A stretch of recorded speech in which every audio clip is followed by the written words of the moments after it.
Shqipëria një val të re inflacioni në muajt në vazhdim dhe cilët janë sektorët që do të goditen më shumë? Transporti, bujqësia, industria, po ndërkaq ta marrim pak edhe fillin aty ku po diskutohet pak më parë. Në vazhdim të asaj, po duke u lidhur dhe me pyetjet që bët ju.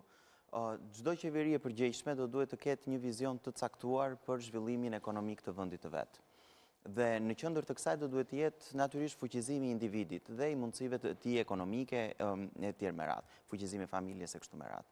Në Shqipëri kjo nuk ndodh. Modeli ekonomik që ka Shqipëria, që është një model i paqëndrueshëm, dhe këtë duhet ta themi, fatkeqësisht është ky realiteti, është i tillë që sot ne jemi në kushtet e bujqësisë në recesion prej 5 vitesh, industrisë në recesion prej 3 vitesh, dhe kur them recesion janë në tkurje, bujqësia vjen në tkurje, industria në tkurje.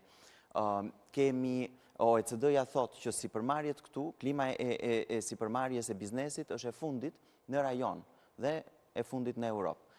Kemi qytetarin i cili përballet me çmimet më të larta në Europë, ndërkohë që ka pagën ndër pagat më të ulta në Europë. Dhe i shtojmë edhe këtë rritjen e çmimit të karburanteve. I shtojmë edhe taksat. Kryeministri në vend që të lehtësoj qytetarin flet për taksa të shtuara. Do shtojmë edhe 2 taksa të reja, thoshte.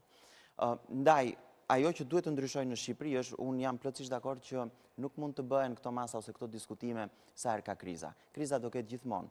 Shok ndërkombëtar, tronditje ndërkombëtare që do vinë këtu. Ne do duhet ta ndihmojmë qytetarin shqiptar, familjen shqiptare që këto ti absorbojnë me sa më pak kosto.